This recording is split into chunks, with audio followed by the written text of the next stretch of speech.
guys, welcome back to my channel. This is going to be a fun 24 to 48 hour, more likely than not 48 hour reading vlog for the realmathon peace talks and for the orilium all-nighter. Technically they started on the 15th yesterday, but I worked, so hey ma'am. And so I'm going to be doing it mostly the 16th to 17th because that just works for my schedule. I actually have the next 4 days off of work, so I will be reading far more than just this little vlog. But in this vlog, here's my overachieving list. I have my TBR, which I do actually need to read, and then there's the quest books that I would like to read, and then other things that I can hopefully get to this month, but less priority for this vlog specifically. But for this, I'm also hoping to update my little journal with you guys for spring. I have been slowly making my way not redoing, but updating this to fit my autumn equinox. Little sneak peeks. So this is what I'm going to be working on when listening to audiobooks. Or playing The Sims. I don't know. Mostly finishing that up, showing you guys some of it. I will do like a full tour of it probably at the end or something of orilium. And then potentially, depending on like, whatever else is going on, I might show you some of that as well. But my character, her name is Kiaran, and I love her. I also say Ciaran all the time. I can never, I think it's Ciaran, but I say Kiaran, but we're gonna. Anyway, my character is Ciaran. I don't know. My character is Ciaran, and she is an elf. She is from Etheria. No. I don't remember. Not I'll explain all of my character stuff when I go over the journal in like grave detail. But anyway, this is going to be her second year at orilium. Originally, she was doing alchemy, beastmaster, and herbology for spring and autumn equinox in 2022.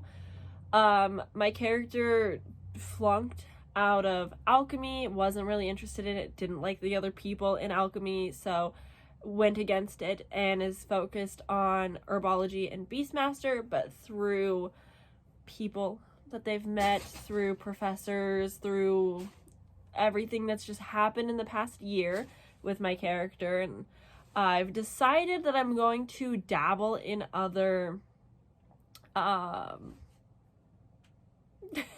dabble into other callings here and there to see like what sounds interesting, what makes sense for my character.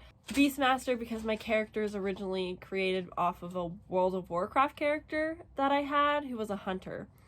And so I've based this character off of them, and then it's kind of just like developed into so much more already. But because they're an elf and there's a lot of magic and rituals that go along with being an elf specifically, I really wanted to kind of dabble in elf interests, such as the Moon Warden calling and then the newly added Star Whisperer calling. Very similar classes, so it's not like completely difficult. And technically, because I've done this, I've been able to apply books that I've read this month to these callings, so I've already like succeeded in half of them, which is great because they were books that I was reading anyway, so it's nice being able to like fulfill prompts with it. My goodness. So those are like the main 4 now that I'm focusing on, which is too much, but doable for spring. We'll see how it goes in autumn because that will be an insane list of things to do. But the other calling that I'm doing on the little side is the Bog Ponderer, which was an April Fool's joke that G gave everybody in the Discord. So if you're not a part of the Discord, it's available to everybody. It's a very fun place. It's like always popping. There's hundreds of people constantly talking. You'll never be caught up. But there is a world chat in there, which I've been using to help with like the lore and the journal and my like little creative writing story I've been doing with all of this, which I think is very fun. I recommend checking out the Discord if you are interested. You can find that on G's channel. So I'm also doing the Bog Ponderer calling as kind of a joke. It's a spring term only joke class. You just have to read an elemental studies book and you're good, which is a flower on the title. I'm already reading A Hunger of Thorns, so I was like, perfect, great. I have 3 books with flowers on the covers to choose from, so I was like, wonderful. So yeah, my character is doing that for fun because they're a Beastmaster and they enjoy it. A lot of the characters, the Discord's very frog heavy. I don't know how else to put it, but yeah, it's been a lot of fun. That's kind of the gist. Let's talk TBR. I have not grabbed any of these books, so sucks to suck. So for herbology, I need to read 2 things. First one being God Killer, which I am so... There's not a single audiobook anywhere for me to read right now, so I have to physically read a special edition. I will do it. I will try to do it, but I'm nervous about it. It's going to take me a bit longer. The other thing that I need to read is for my alchemy class, which will be Heart of Iron. I'm excited. I do have an audiobook for that. It's an older release, so it's nice to kind of like read some things off of my shelf. And then for Beastmaster, I need Alchemy, which is steeped in gold. Finally finishing that. Animal Studies, I'm going to be reading House of Hunger. Elemental Studies, I will be listening to So Happy For You.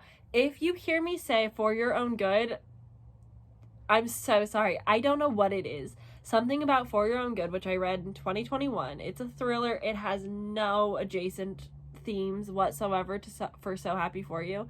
But for whatever reason, I think because like, no, I don't know. But I'm sorry. So Happy For You is the thriller, I don't know how thrillery it'll be, that I will be reading for that because there's burning flowers on the cover. Okay.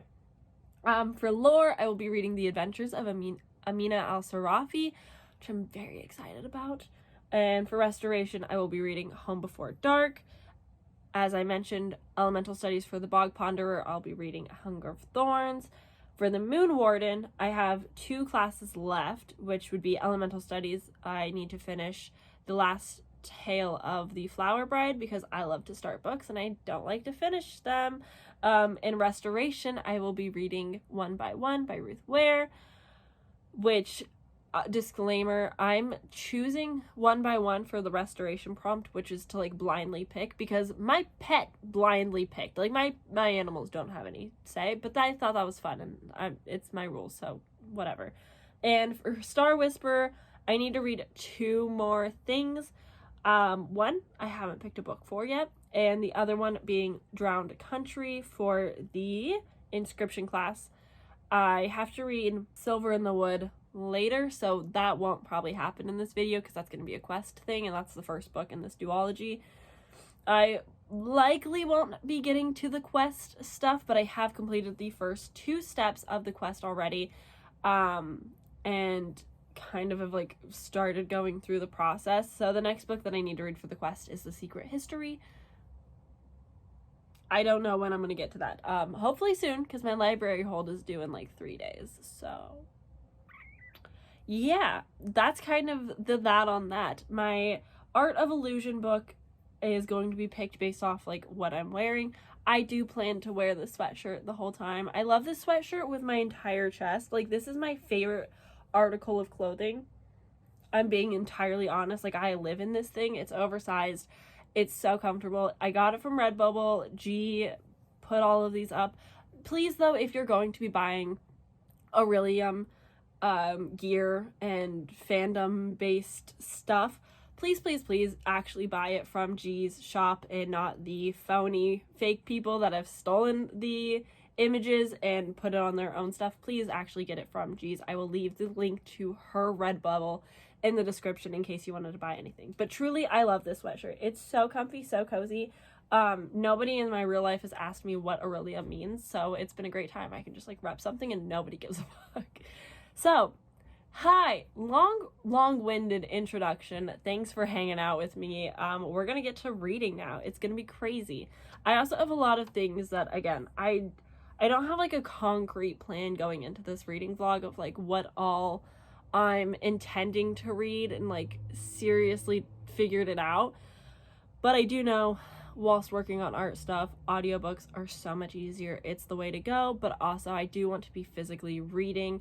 Tomorrow I'm doing my first ever live reading sprints, so that will take up a good chunk of my evening. So I'm hoping to get a lot read. I'm going to try my darndest to focus on herbology and Beastmaster for this vlog, because those are my main two callings that I've been focusing on, and they're also all of my like April TBR books. So that's the thought on that. I won't know what I'm reading though until I start picking something up and I feel out the vibes.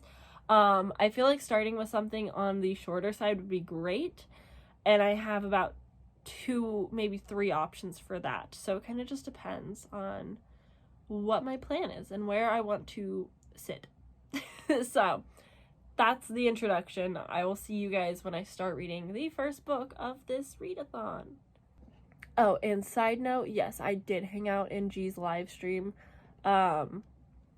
I missed the first 3 hours, but whilst I was at work, I listened to all of it and hung out. So it was a good time. Lots of quizzes, lots of little games. I think it's really fun. It was a lot of good times. I recommend checking it out. It's on her channel.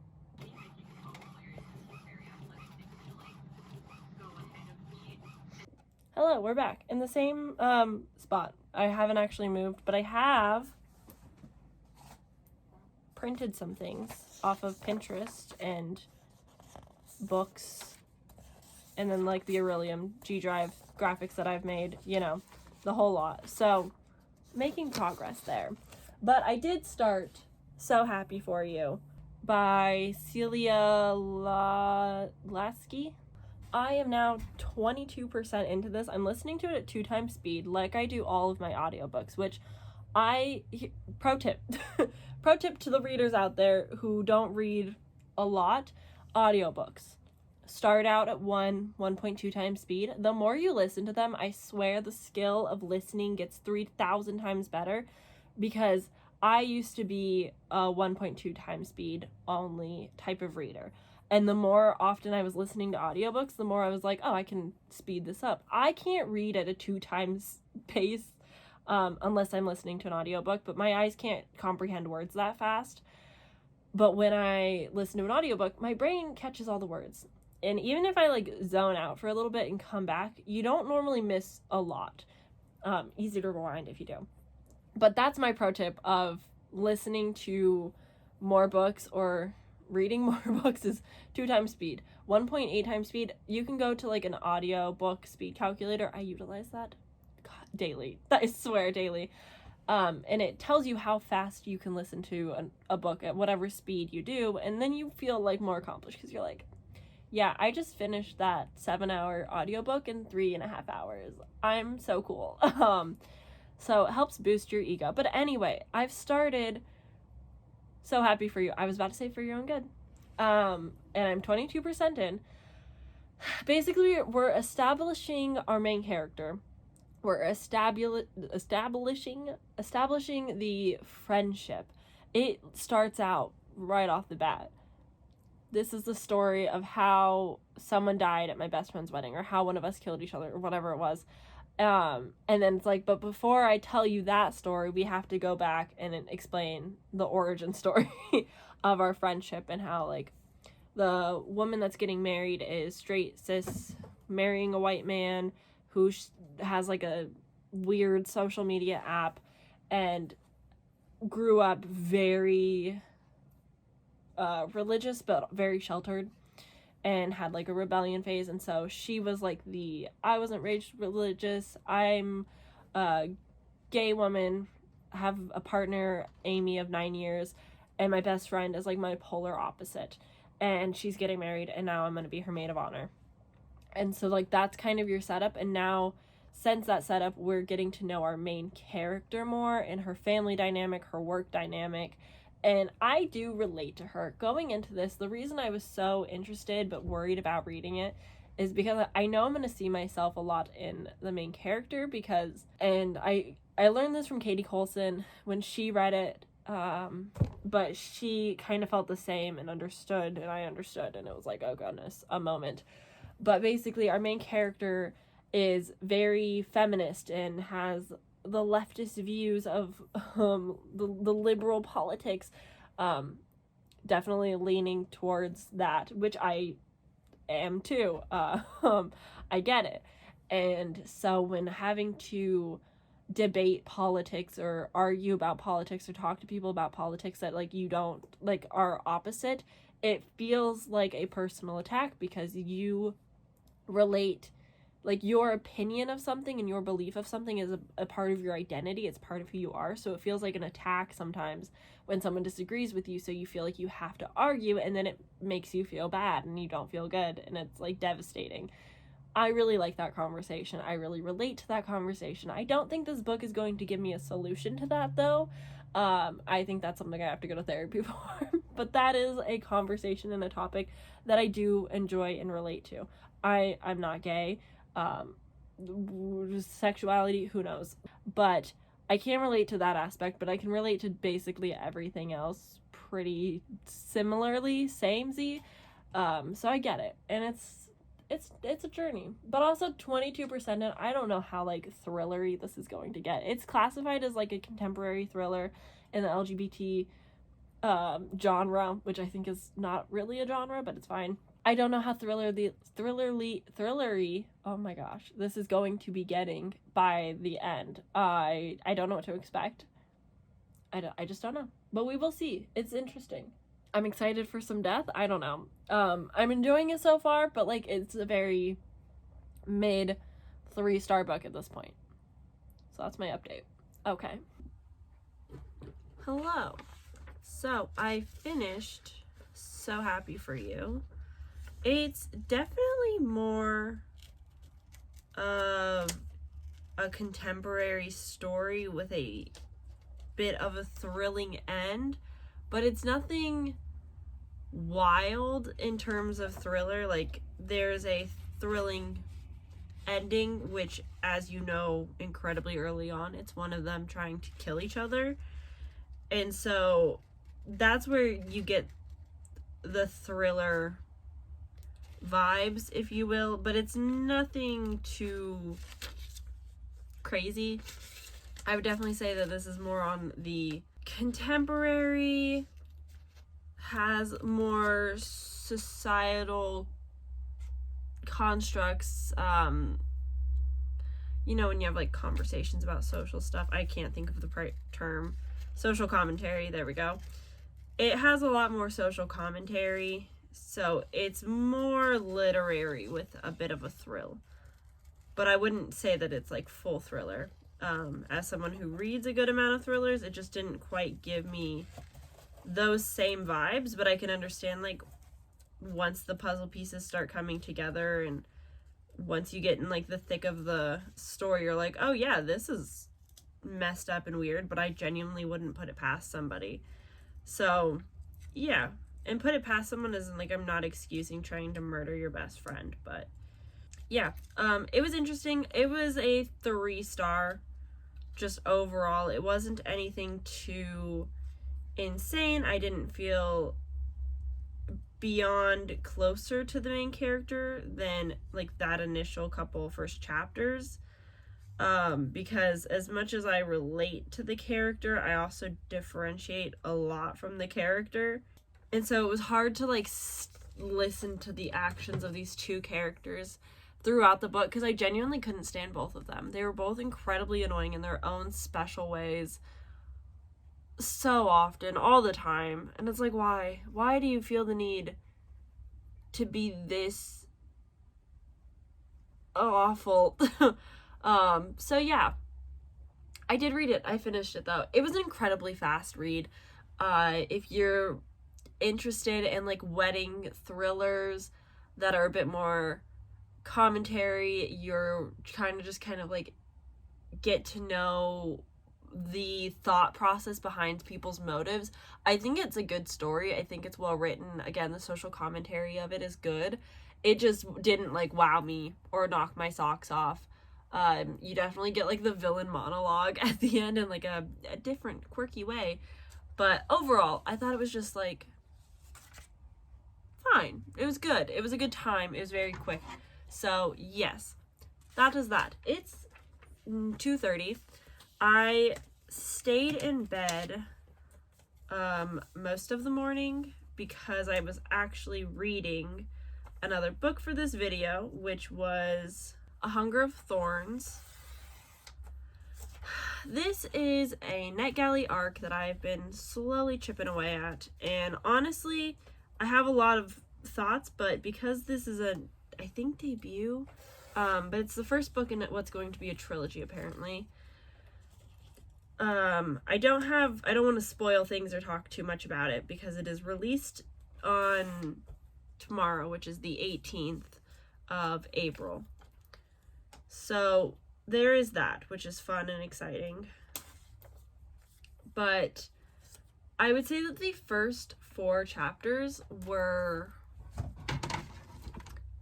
boring.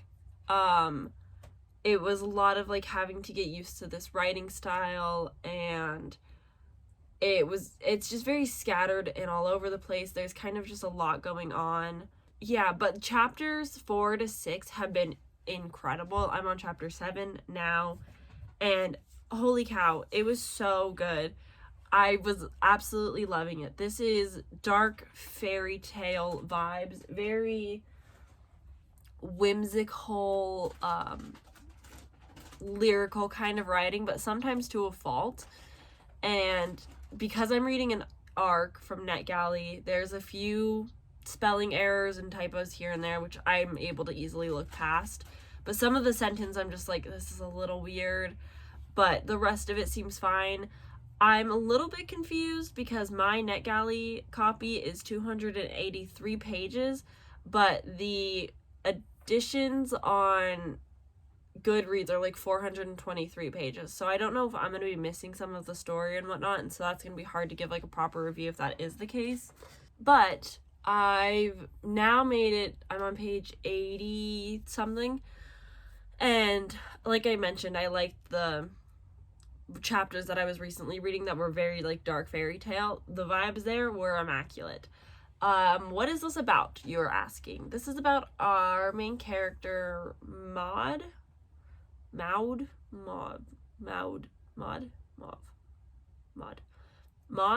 who is a young, not a witch anymore, but grew up a witch, like had the abilities, the affinity for the magic, but no longer can since getting her period. I'm not sure. The world building in this is not great. I will be honest with you. The world building is really confusing and it doesn't make any sense and not enough is explained. But at the end of the day, it is what it is. We're following our main character whose ex-best friend has disappeared. They were best friends all of their childhood. They would tell stories together. Our main character had magic. The friend does not have any magic and was very fascinated by the magical side of the world and really wanted to be a part of it. And it was kind of like their obsession.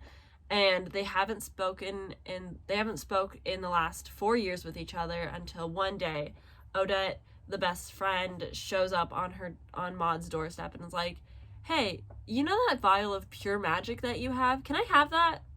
And our main character's like, No, you can. She's like, "Please? Maybe?" And she's like, "No." So Odette's like, "Okay, well, I'm gonna go to this power plant that has, like, been spells casted so that nobody remembers it. But that's where I'm going, so deuces," and then just, like, leaves and hasn't been seen in 2 weeks. And now our main character is kind of following this paper crane that their magical mother had made and goes to the power plant, and then spooky, really cool fairy tale stuff happens. And then, yeah, that's basically all that's really happened. It's not fast-paced.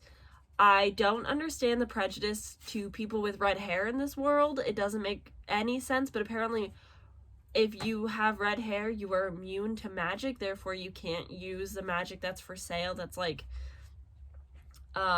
luxurious masks. Like, you can change your appearance with these like different magic items you can buy, like patches and stuff, but I guess like it doesn't work on redheads, and like magic is immune to them.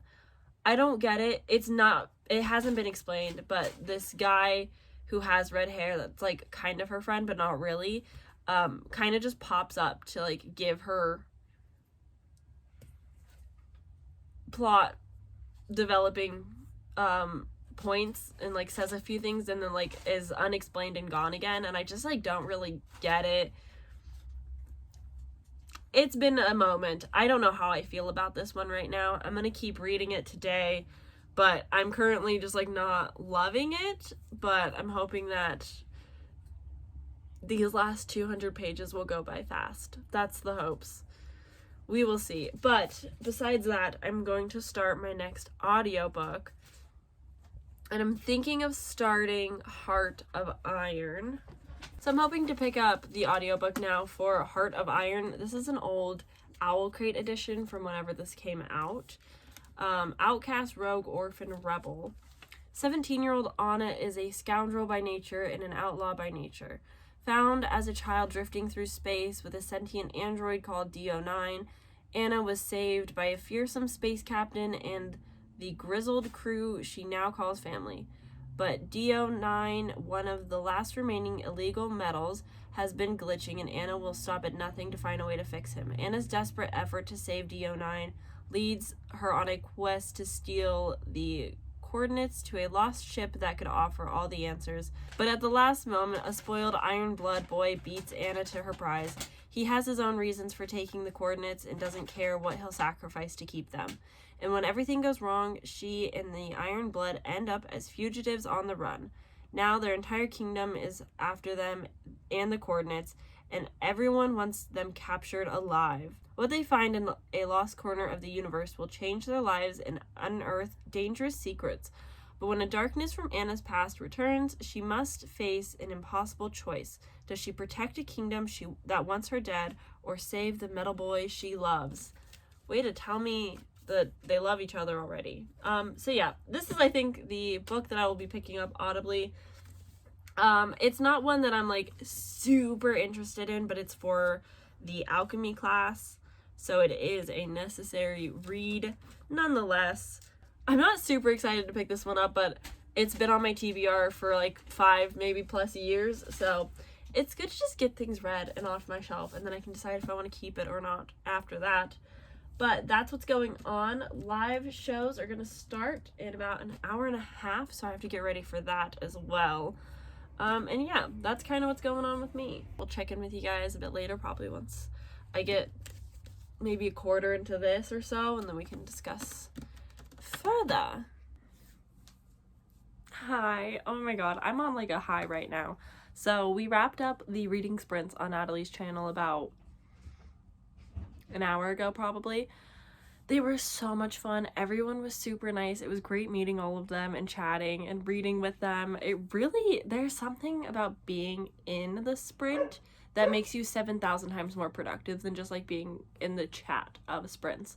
But yeah, I made a pretty good dent. I probably read about 80 pages during the sprints for A Hunger of Thorns on NetGalley, which is like, again, on my phone. So although I feel like I'm reading fast, I also just like have less motivation. Like, ever since the sprint stopped, I have not had an interest in picking it back up right now because I just don't want to keep reading on my phone. But I have made it significant. I'm almost at the 50% mark. I don't know what to say. I'm gonna be honest. I don't have a lot of thoughts. It is dark fairy tale, so it's basically like the stories that she told her friend and she's living them. That's like the gist of the book. And if that's a spoiler, I'm sorry, but it felt pretty obvious. I think that our main character is a little bit dumb. I think that she's like, she knows not to do something and then she still does it. And some of the descriptions are really repetitive and unnecessary. it feels drawn out. So it's like so. It's like currently like a 3-star. Like when we're in action scenes, I really love it.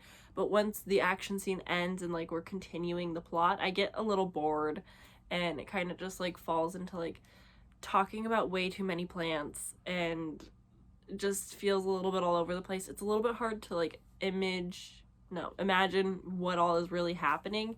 But I'm enjoying where it's going. I'm excited to see how it ends and like what's gonna be the end all be all, because there's still supposed to be 2 books after this. This is a 2023 release. Like I said, it's gonna be released tomorrow, the 18th of April. And so there's like plans for another 2 books. Currently there's only the one, like the sequel is the only one on Goodreads right now. So we'll see. I don't know where it's gonna go from here. It reminds me of The Hazelwood by Melissa Albert. Just feel like that you're going into the story world kind of vibe. It's very fairy tale, very dark. Everything's trying to kill her. Sir. Anywho, that's my update. It reminds me of The Hazelwood for the like being in a fairy tale story that's just like out of the norm. My biggest complaint with it is that it feels like it should be old-timey witchy vibes, but yet they have like the internet and they can go online, and it's very gender norm, which I appreciate, or queer norm, which is really cool. Hey, it's very queer norm, which is cool because it'll be like XYZ, but also like, excuse me, out. But the queer norm part of it is really cool, how it's like, oh yeah, sometimes you can lose your powers because you get your period or XYZ, or you change genders. Like, it's very cool about how it incorporates that just like as a normal thing that happens in life without it having to be a part of a character arc or anything. It's just like, it's just normal. Our main character does seem like she could be maybe bisexual, just because she has attraction to both men and females characters. So maybe, there's no like confirmation on that, but I do appreciate that. Yeah, my biggest complaint though is that it just kind of feels all over the place. The world building is poor. I like being in like the fairy tale story of it, where like mystical, magical, weird things are happening that are unexplained, and like that's fine. But the actual village in which they live, the Inglenook or something like that, like it's a normal society. Like they have Wi-Fi and they use steel and iron to like stop magic or something, and magic is mostly outlawed because they didn't like the witches, but there's like rebellions and stuff. Like there's a lot going on, but none of it's really being touched on or talked about fully. So it feels like a lot of like random pieces that just don't fit together, that don't feel relevant, that don't seem like they have much of a point. And you're sitting there 1 second and you're like, oh yeah, kids playing in the backyard in the creek and telling stories, but like they also have the internet and can Google things. And so it's just like very stilted of like, what time are we supposed to be in? What's the limit of the magic? Because there's a lot of glamours for things, and then there's the life metal that you can take out of humans to give. So like celebrities with a lot of wealth can use human metal, mettle, to like magically have a tail added onto them, and it's not a glamour. So redheads can still see the tail, but if like you wore a glamour patch to clear your blemishes, redheads can see your blemishes. It's a very strange world. It doesn't make a lot of sense, but that's where we're at. That's what's going on. I'm excited to be in like the more fairy tale world of it all, and I'm excited to see where it goes. The big mystery of where is Odette? Where is she? That's what I hope to find out by the end.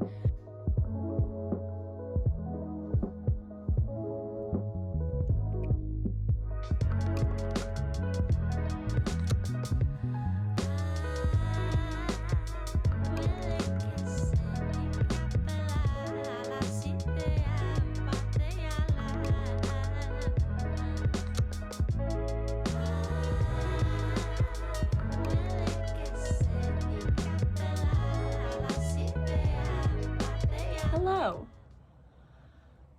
I'm painting my nails right now, and I thought that I would finally get on and review A Hunger of Thorns now that I've finished. My feelings towards the book honestly stayed pretty same throughout. The writing style was a little bit hard to get into. It was pretty flowery in description to a repetitive, unnecessary degree, which just made the story feel so much longer than it needed to. I definitely think this could have been cut down a little bit. Granted, again, it's an arc. I don't know what kind of changes might have happened before the book was actually like sent out to the world.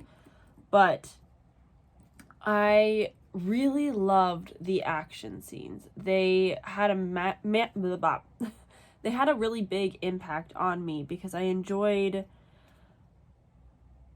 like like the thrilling feels of a book that has you on the edge of your seat, where you're so worried about like what's gonna happen, but also because of the beautiful writing style that is very descriptive in those action scenes, you can really feel and see everything. And some of it was so disturbing and gross, and it just gave a really great impact. I really don't care about all of these plants that are continuously being listed, but I really enjoyed hearing about our character fall into a pit of compost and how disgusting that is, and with the not lice, mice? No. Mites like crawling into her ear. Gross. The imagery was really great. I really enjoyed the ending. If you're not into fairy tale fantasies, I would say skip this one because it's not going to be for you if you're not into that style, but it is very dark fantasy, fairy tales. Dark fairy tales, and I really like that. I enjoyed it quite a good bit. I enjoyed it way more than the Hazelwood. I'm really excited to see where it's gonna go from here, just based off the adventure that our main characters sort of set up. But like, if this series was never continued, it would be okay. It had a very clean, neat ending to it. Like, it worked really well. It could be a standalone if anything was to happen, or if you didn't love it quite enough, like easily could be a standalone. It wraps up nicely. There's no like big cliffhanger to hold you on until the next book. So I really appreciated that. I really enjoyed that. Yeah, so that's how I feel. I gave it 3 stars. I reviewed it on NetGalley. I'm glad to have it done. It took me over a month to read. It took me 44 days, which is not great for such a short thing, but the first few chapters were really hard for me to get into. The first chapter was brutal. I remember when I first picked it up, I didn't like it at all. The redhead thing, still kind of weird, but like, it is what it is. This author has written a lot of things though, so it is what it is. So yes, that was A Hunger of Thorns. I've did it. That book right there is Heart of Iron, which is what I'm listening to now and will be the last book for this video. I really, really thought that I was going to knock out so many books for this weekend, and that is just unfortunately not the case. I don't know what happened. My weekend has gone so fast, and although I spent all of yesterday reading, I still was reading at a rather slow pace because I was reading on my phone, and the whole time I just wanted to read something else because I just wasn't vibing with it. But today, once I really got towards like the last 100 pages, last 50 especially, I was like, okay, now it's good. Now I'm enjoying this a lot more. So I'm disappointed that I haven't read nearly as much as I was wanting. I was hoping to knock at least 4 books out during this video. 3 is still really good. I'm still proud of myself for getting them done, especially because they're books that I've been needing to get done. But yeah, so I'm glad to have wrapped up A Hunger of Thorns. I wish that I had been able to read more, but I will be finishing Heart of Iron. I was 10% into it as of yesterday, and I've been listening to it for probably last hour now. So my goal is to finish it. This video is supposed to go up today, but I don't have time. So, oops. Now my nail polish is doing something weird. I don't know what's happening. Anyway, okay. So yeah, blah, blah, blah. Heart of Iron is sci-fi fantasy. It feels very sci-fi heavy right now. It's very Star Wars-esque, if you will. We're on a ship in space, and we're flying to one of the 3 moons to find a ship that's been abandoned. We're following 4 different perspectives. Our main character, who I don't remember her name, but her goal is to save her friend, which is another POV, DO9, which is a robot that they have like a very close relationship, although robots have no feelings. So I'm not sure how that's going to work, but she wants to find him a new body because he's dying or like broken or something. And so those are the 2 perspectives. And then we have Rob, who is an iron member, eater, heart, iron something. So he's like high up in like the council, very government official son type of dealio, and he is looking for his father on the DL, and he kind of gets caught up with this group of outlaws and misfits and joins their team. And then the final perspective is Jax, who is their pilot. So those are the 4 people that we're following. I feel like it's already too many. I don't think Jax and DO9 need perspectives. I think it's a little unnecessary. What I do know is that our 2 main characters are people of color, and Jax and Rob are unspecified queer characters, which is great. This came out in 2018, I believe. Yes, 2018. Which is great. I love that there was representation. I love there being representation in this book. My only concern is that this is written by a white author.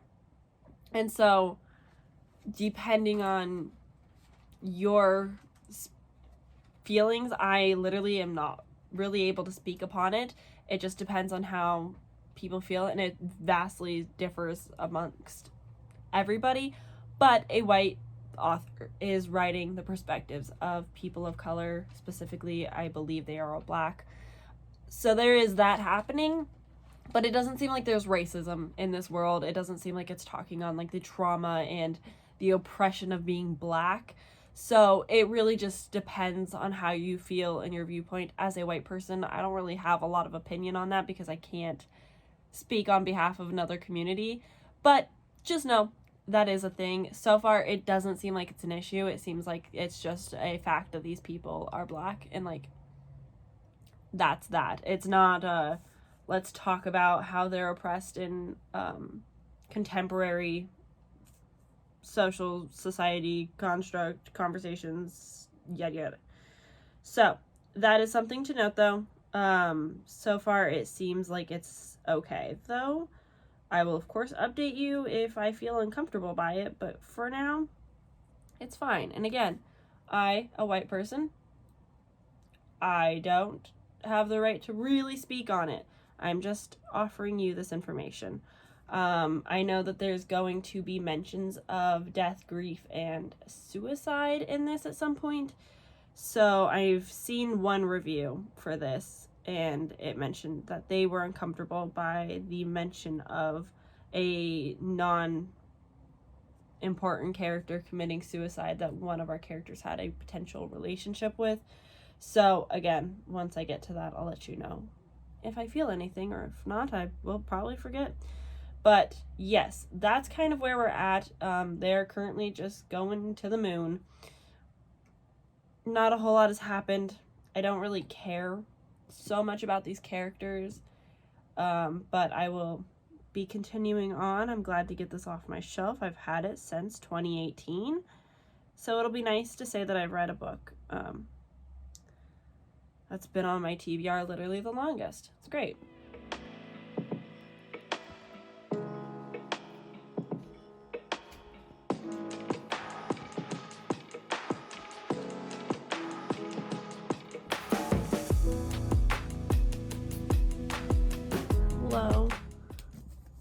I'm finally reviewing this. I finished this yesterday. I've just been slacking at the YouTube stuff. I've been working so hard on my orilium journal that I just, anything else, out of sight, out of mind. But I did finish this. Sorry for the glare. 3 stars. It wasn't anything spectacular, amazing. It's a duology. If I ever find the audiobook for the second book, I'll finish it, but it's not high priority. I don't really care a whole lot. The characters were fine. The plot was fine. It's definitely more sci-fi than fantasy. The relationships just like didn't do it for me. You're following 4 perspectives, so you can assume that there's pairing of different relationships between them, and they just didn't really work for me. I loved seeing diverse cast for this, especially like 2018 sci-fi. That's not super common, so I do appreciate that, but it just didn't do it for me. I couldn't relate to these characters or feel anything really. The plot felt typical. I wasn't super shocked by anything. The whole robot thing, like, I don't read a lot of books that involve robots, so it's just like not super my thing. I actually think this might be the first robot book I've read. Anyway, it was good. It wasn't anything spectacular. I would recommend it to people that enjoy sci-fi more than I do, but it was a good story. It was very quick. It was very easy to read. The characters were very chill. But yeah, I just don't have a whole lot of thoughts on it. It was a good time. It was a quick time. It's a time to be done. But that's gonna be it for this video. I'm trying so hard to be like, Sam, you read 3 novels. That's good. That's a good thing. That you did good. I still have so much to do for my reading for the month, but there's still plenty of time, and I just like need to take a step back and be like, you're knocking them out. You're doing great. So I finished Heart of Iron, Hunger of Thorns, finally, and so happy for you. So I got a thriller, I got a fantasy, and a sci-fi, so all across the board in genres, which is really cool. I don't know how points are really tracked for realmathon, so I'm not going to be including that, but just know that all of the things that I did, 2 of them I defended Enya, which is the team that I am, because I read more fantasy than anything. So I did 2 to attack Cyrus, because I heard that Cyrus is attacking Enya the most, so it's only fair that, you know, I come right back at bop bop. And then 1 that was just defending Enya, because the points worked out better. I always strive to use the maximum 5 the best that I can, and I was able to I was able to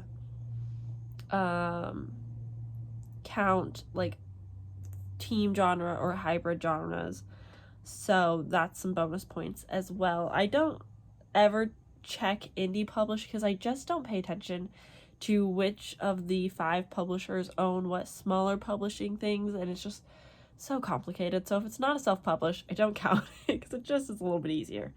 But yeah, so that's 3 classes for orilium done and over with. It was alchemy, elemental studies, and elemental studies, which means I finished the bog ponderer calling, so I'm a frog specialist. I can even show you, right? Yes, maybe somewhere.